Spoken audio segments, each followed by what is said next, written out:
What's good, YouTube? It's your boy Vontae back in with it today. We back with some reactions, bro. Just I move myself, son. Guys, not letting me move myself, bro.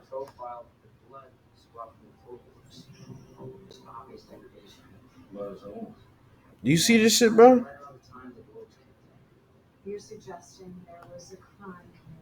Jesus Christ, my fault, y'all. But today we got the Hello Kitty murder in complete detail from the nigga Dire Tip. Of, I got this video because I seen Ray's react to one of them videos. It was another case, so I was like, I had to click on the channel and see what it was about. And now I'm here. We got a case that I want to hear about. Let me see if this shit loud. I remember I did a couple of these in the past, so here we go, nigga. Let's get it.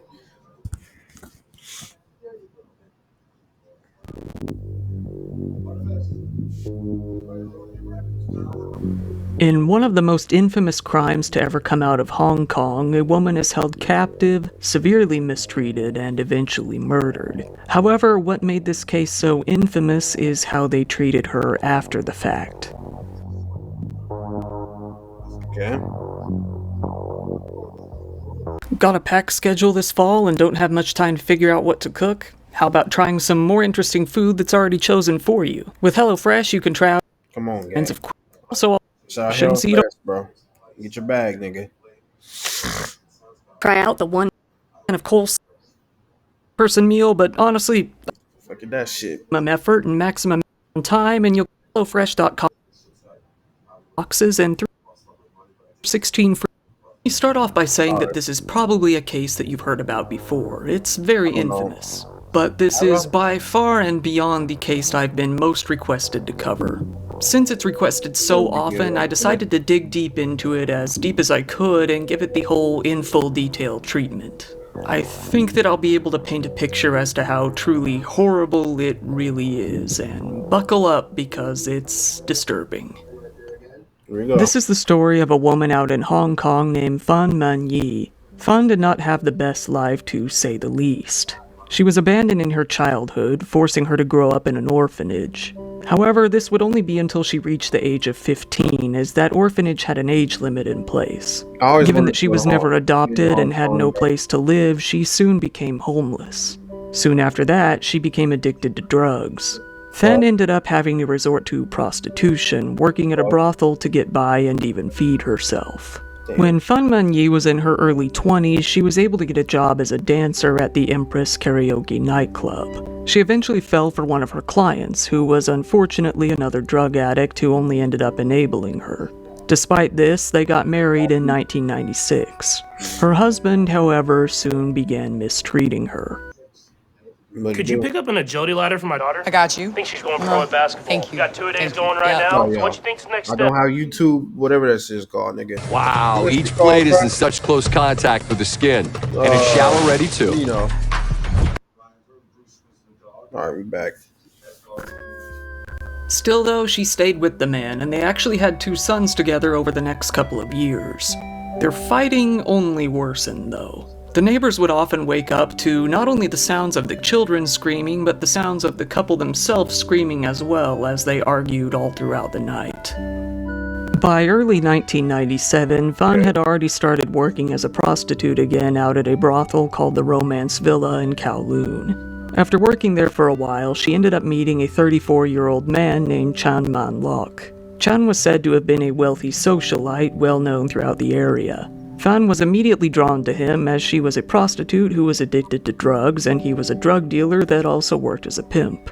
He would often pay her for long, all-night sessions where they would binge crystal meth, or ice, which he supplied.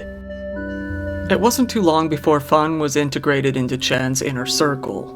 She was there along with several of his little underlings, his henchmen, if you want to call them that. Chan Man Lok was a member of the Triads, a large Chinese organized crime syndicate. The Triads like fucking Yakuza shit. Hey, don't come get me, nigga. I'm just saying shit, bro. Oh, come get me, Toy. He wasn't someone to be messed with. Hell, he wasn't even someone you should associate with for your own safety. However, Fan got too comfortable around him regardless. One night, during one of their binges, she stole his wallet, gaining the equivalent of about $4,000. Come on, my baby. Stealing from him? Why would you do that? That would prove to be the biggest mistake of her life. Chan found out about this and was furious. She agreed to pay him back with $4,000 that she was to earn from her work. He wasn't happy with this, though, and demanded $10,000 of interest. Fan stated that she would need a good amount of time to pay that interest off fully. $10,000, nigga? Chan Munlok was furious about his stolen money. It wasn't even about the money, it was the fact that Fan even had the audacity to steal from him in the first place.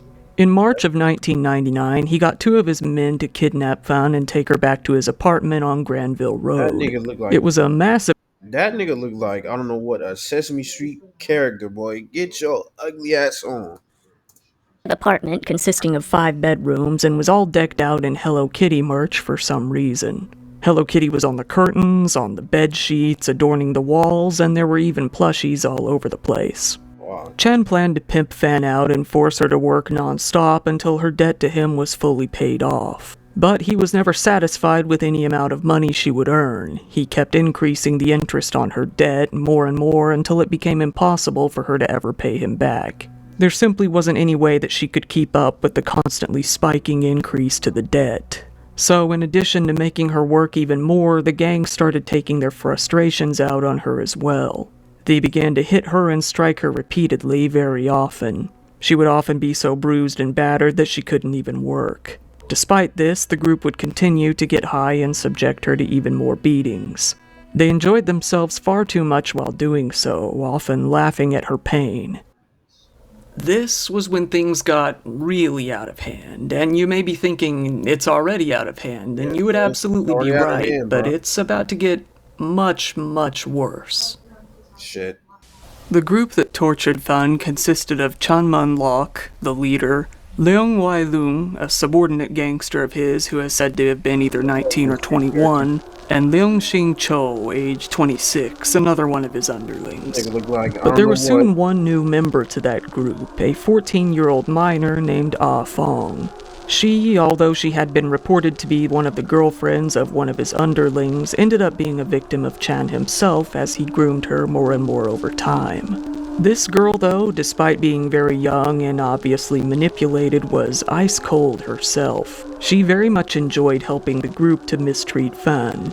She would even giggle and laugh hysterically while doing so. She took the opportunity to get creative and would even come up with her own ways to brutalize the woman herself. She was always ready and willing to join in.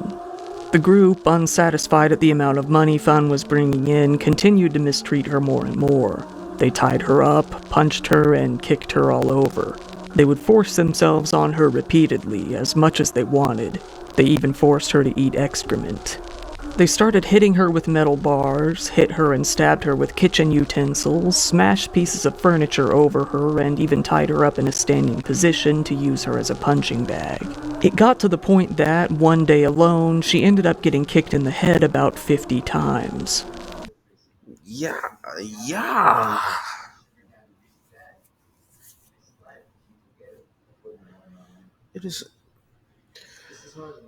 It's sick people out here, bro. Kicking a person in the head 50 times, bro. It has been said that Fan even got pregnant around this time, but the mistreatment continued regardless. When she was wounded, barely able to even move, the group would rub spices into her open wounds. To further ensure that she wouldn't be running away or moving much at all, they would burn her legs with hot candle wax repeatedly and even melt plastic over her legs. She was then forced to consume even more urine and excrement. The group would then force her to smile and say that she enjoyed all of these things. If she refused, they would just mistreat her even worse, getting even harsher with their punishments. All throughout this time, Fan's husband and kids wondered where she even went. They were left with nothing to do but worry about her and hope that she would come home. The group started getting more and more creative, utilizing anything they could find throughout the apartment. Nah, nigga, that's my wife.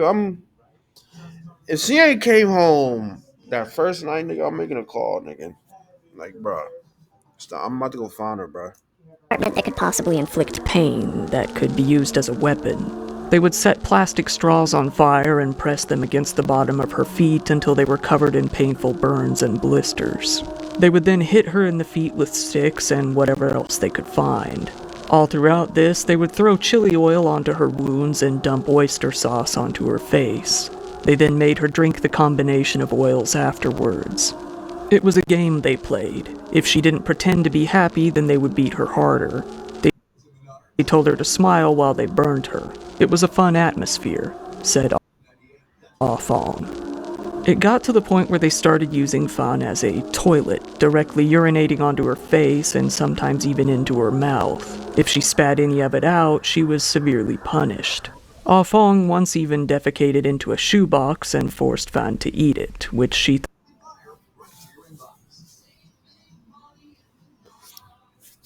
Sitting in a boxing. All them niggas deserve that. They deserve it. They deserve to get fucking Omni-Man, nigga. You know, if you know, you know. Just have them niggas heads up, smash they shit through that train, nigga.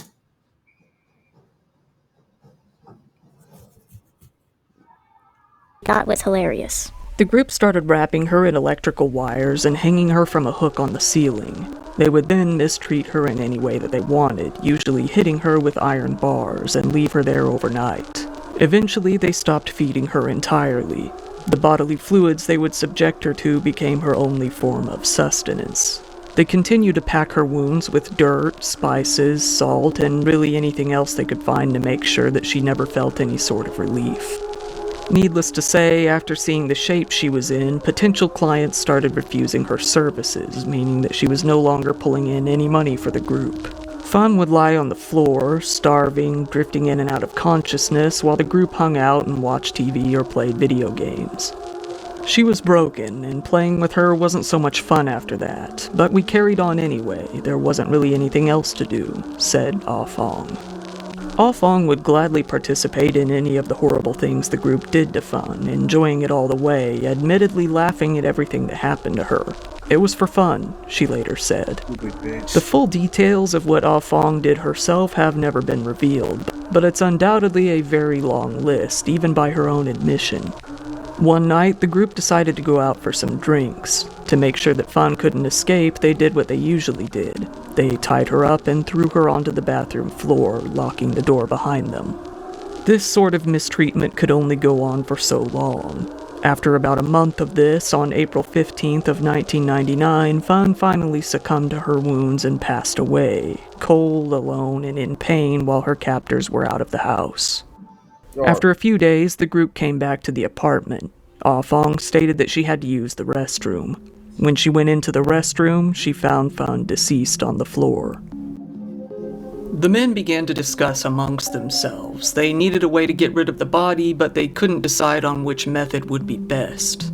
They even argued about what likely caused her death, obliviously, most of them believing that it was probably an overdose that did her in. Most experts agree, though, as you can assume, that it was more likely the actual injuries that led to her death. So, deciding to put a pin in it for now, they decided to go to the arcade and play some video games, all while Fan laid in the bathroom. After a while, they came back home, went to sleep, and did nothing about the problem. The next day, while completely high, Chan came to a conclusion. He gathered up his little posse and told them, now she must be destroyed. They put her into the bathtub and got to work with a handsaw. Once the body was divided up into more manageable portions, they cooked each piece to prevent further decay and to get rid of some of the smell, boiling the pieces on the stove. Chan woke up Ah Fong, who was sleeping, and waved a bag of guts in front of her. He told her to go put them into some hot water to stop them from smelling. Leong Xing Cho was in the middle of boiling the head himself and called Ah Fong over to come and look at it. She said that she was scared and didn't want to look, but he said, it's okay, just pretend you're watching TV. She decided to give it a peek and decided that, he was right, it looked like something out of a horror movie. Given that this had already taken 10 hours, the group started getting pretty hungry. How they could even get an appetite while all of this is going on is maybe one of the biggest mysteries about this case, if you ask me. While boiling Fan's head in a pot, stirring it ever so often, they decided to throw some noodles onto the adjacent burner. They used the same spoon to stir their soup as they did to stir the head. These are some sick fucking individuals right here. They're gonna cook, they're fucking cooking her, boiling her body, and then these niggas putting noodles in a pot. Alternating between the two.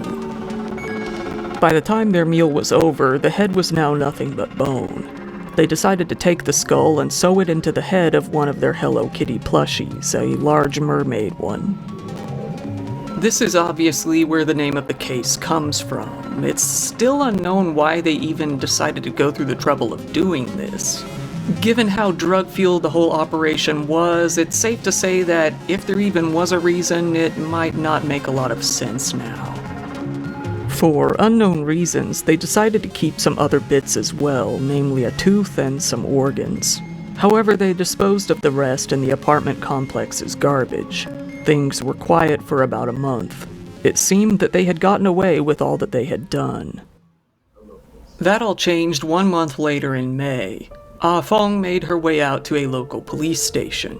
She told the police that she was being haunted by a ghost, oddly enough. She told the police that this particular ghost had been tied up in electrical wire and murdered. The police, though, given that this was simply a ghost story, didn't take her very seriously at all. They brushed it off, assuming that she was just having nightmares or being silly.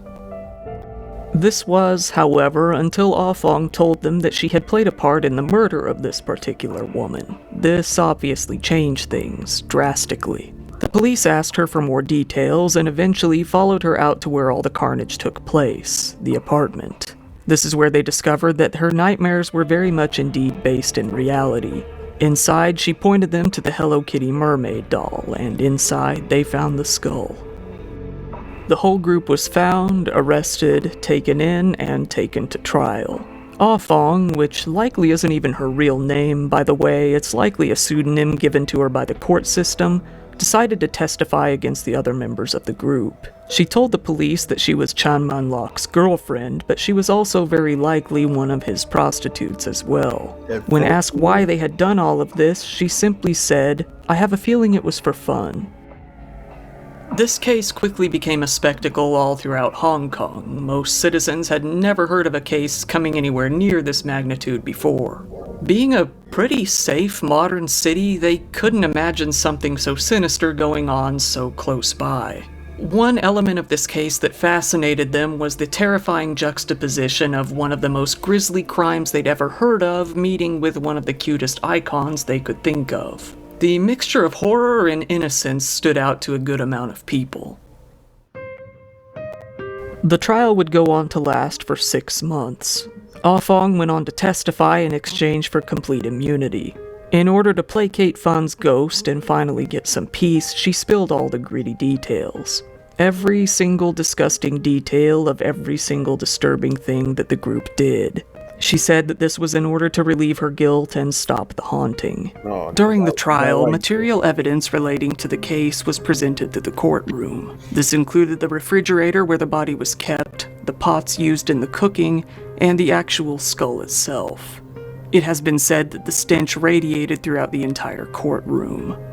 Psychiatrists evaluated the 3 men, who went on to describe them to the courts as being completely remorseless.